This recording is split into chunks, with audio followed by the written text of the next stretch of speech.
Salut les Vatosokos, j'espère que tout le monde se porte bien. On se retrouve pour une petite vidéo. Oui, parce que j'avais envie de parler de ce sujet-là. Il y a des rumeurs comme quoi... alors, je vais parler... Il y a deux sujets dans cette vidéo, mais je vais commencer par le sujet numéro 1. Chelsea veut Kimpembe. Alors, qu'est-ce que j'en pense? Doit-il partir? Doit-il rester au PSG? Alors, sur d'autres vidéos, j'avais déjà dit ce que je pensais de Kimpembe. Mais je vais le redire en améliorant certains trucs que j'avais pas dit à l'époque. Kimpembe, pour moi, alors je sais qu'il y en a beaucoup qui n'étaient pas d'accord à l'époque, qui ne seront pas d'accord encore aujourd'hui, juste parce que c'est un titi parisien et tout ça. Mais à un moment ou à un autre, les histoires se terminent et d'autres commencent. Et pour moi, Kimpembe, bah, c'est le bon moment pour partir voir ailleurs. Même pour lui, ça lui ferait du bien. Parce que je trouve que cette année, et même l'année dernière, Kimpembe n'était pas super bon. Beaucoup d'erreurs tactiques, beaucoup d'erreurs de jugement, pas au top, voilà, dans ces matchs. Et j'ai remarqué un truc, c'est que quand Kimpembe joue bien, c'est qu'il y a quelqu'un de grand à côté de lui, un Sergio Ramos, voire même un Marquinhos. Et quand il est tout seul, quand c'est lui le patron de la défense, bah, la défense prend un peu l'eau. Voilà. Et moi, c'est ce que j'ai remarqué en tout cas. Moi, ce que je pense de ça, c'est que Kimpembe, pour moi, devrait accepter l'offre de Chelsea et le PSG devrait ouvrir la porte à un départ de Kimpembe. Kimpembe sur le marché vaut à peu près 40 millions. Donc oui, moi, je le laisse partir. Ah oui, alors je sais, c'est un titre parisien tout, mais Kimpembe, pour moi, ces dernières années, stagne. C'est-à-dire qu'au début, il progressait, mais là, ces 2 dernières années, le mec, il stagne complètement, tu vois. Voilà, il est devenu un petit peu à l'image de l'équipe, c'est-à-dire un peu, je m'en foutre, tu vois. Je dirais, ouais, si les autres jouent bien, je jouerai bien. Si les autres jouent mal, c'est pas moi qui va me défoncer plus que les autres. Voilà. Donc moi, pour moi, je le vendrais. Je l'avais déjà dit qu'il est arrivé au bout avec le Paris Saint-Germain. Donc pour lui et pour le Paris Saint-Germain, c'est une très bonne chose. Bah, tout simplement qu'il quitte le Paris Saint-Germain. Voilà. Alors je sais qu'il y en a que je vais faire hurler parce qu'il y en a qui l'aiment bien. Moi, j'ai rien contre Kimpembe, je l'aime très bien aussi. C'est quelqu'un qui a toujours respecté le club, qui a jamais fait de trucs intersportifs en dehors du club. Jamais de problème avec lui, que ce soit dans le club ou en dehors du club. Donc oui, c'est un joueur exemplaire.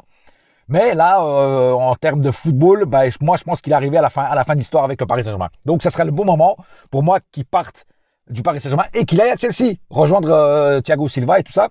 Parce que non seulement championnat anglais, donc très bon championnat, il perdrait pas au change, tu vois, même il gagnerait au change. Et en plus, je pense que la paye qu'il gagne au PSG, il va la gagner là-bas à Chelsea, ils vont peut-être même l'augmenter avec une prime à la signature. Et donc, automatiquement, oui, pour moi, ça serait le bon moment de le vendre et de le laisser partir. Bon pour lui, bon pour le PSG. Par contre, il faut après recruter un joueur à sa place de la même qualité, voire de meilleure qualité encore. Il y en a sur le marché. Il y en a qui sont à 30-40 millions. Voilà. Alors, je ne vais pas citer de noms parce qu'il n'y a encore rien de sûr. Hein, mais il y a beaucoup de possibilités pour remplacer Kimpembe. Voilà. Donc, pour moi, Kimpembe, ça serait le bon moment pour le laisser partir. Donc, surtout si un club comme Chelsea est intéressé sur lui, bah, il faut saisir l'opportunité et le vendre. Maintenant, est-ce que lui voudra partir? Parce que c'est ça le grand problème à Paris, c'est que les joueurs ne veulent pas partir. Après, Kimpembe, je pense que lui, il aime jouer au foot. C'est pas comme Kurzawa, tu vois, qui préfère se dorer la pilule chez lui, tu vois. Je pense que lui, c'est quand même un joueur qui aime jouer au football. Donc je pense qu'il y aurait plus de facilité peut-être à le convaincre lui de partir qu'un Kurzawa qui, lui, plus rien ne l'intéresse. Tu vois ce que je veux dire? Voilà. Voilà. Donc j'espère. Non, franchement, j'espère que ça va se faire. J'espère que, en même temps, que Chelsea va venir poser les conditions et va venir acheter Kimpembe au prix où il doit acheter, c'est-à-dire minimum 40 patates, et le laisser partir, tout simplement. Voilà. Et le remercier après, si jamais ça se fait, de tout ce qu'il a fait pour le PSG. Mais moi, je ne lui souhaite aucun mal à Kimpembe, au contraire. Voilà. Mais je pense que c'est le bon moment pour qu'il mette les voiles et qu'il aille voir d'autres horizons. Voilà, tout simplement. Voilà, ce n'est que mon opinion. Vous n'êtes pas obligé d'être d'accord avec moi. Mais moi, c'est ce que je pense. Voilà. Voilà, c'est le bon moment pour le vendre. Voilà. Mais après, il faut aller chercher aussi quelqu'un de meilleur encore que lui. Voilà. Pas du même niveau, sauf si tu ne trouves pas. Mais sinon, au moins du même niveau que lui. Mais moi, j'essaierai de trouver meilleur que lui encore. Parce qu'il y a meilleur que lui sur le marché. Il y a meilleur que lui. Voilà. Donc, c'est le bon moment pour le laisser partir. Maintenant, parlons du deuxième sujet. Zinedine Zidane. ZZ. Zoro pour les intimes. je plaisante. Alors, Zidane, apparemment, le PSG aurait proposé 25 millions à Zidane pour entraîner le PSG. Il n'y a pas eu encore de réaction du côté de Zidane. Alors, dans ce dossier, le dossier est compliqué parce que apparemment ça discute, mais il y a beaucoup de demandes du côté du clan Zidane. Il y a beaucoup de demandes. Donc, est-ce que le PSG va accepter toutes les demandes? Voilà, c'est un dossier qui est quand même assez compliqué. Et c'est pour ça que Pochettino n'a toujours pas été officiellement viré.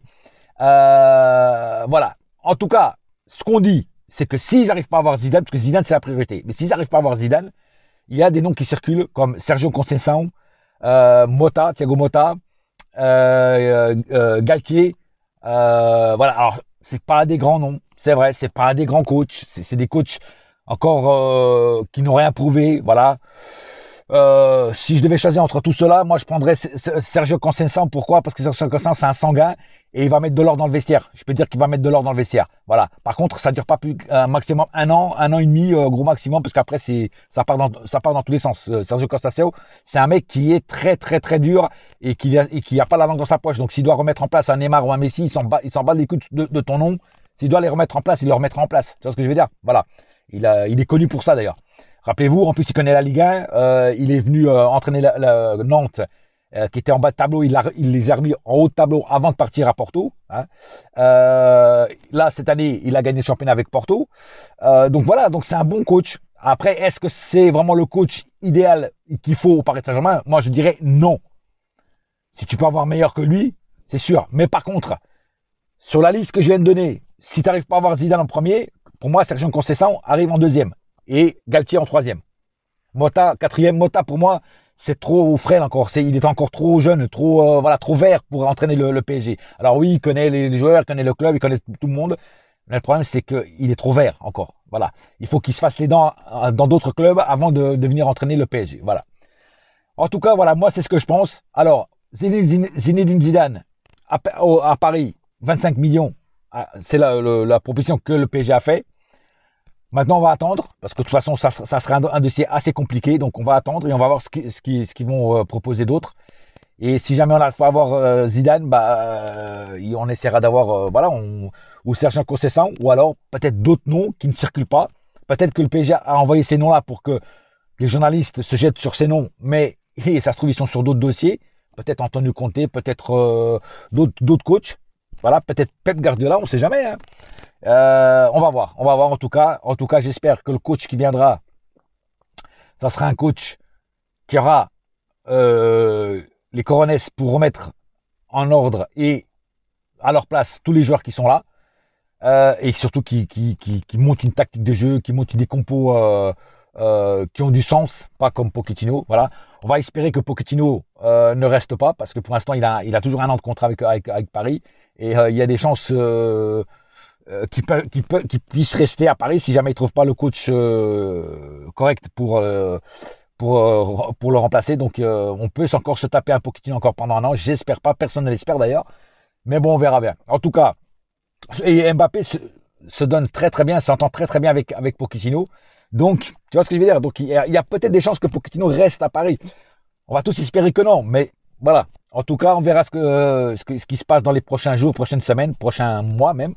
Et on verra ce que ça donne. Mais moi, j'espère un coach, un coach, un vrai coach. Voilà, pas un second couteau, tu vois, un vrai coach. Voilà.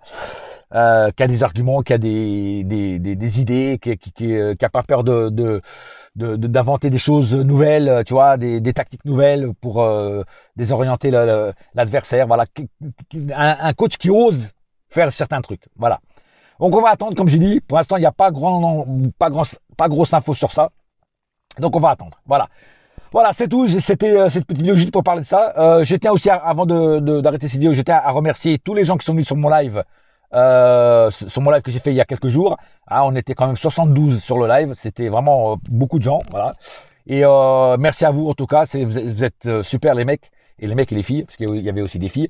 Donc, merci à vous tous. Et vous inquiétez pas, je vais essayer de refaire des lives tous les dimanches après-midi. Peut-être que si j'ai le temps, j'essaierai de faire des lives tous les dimanches après-midi.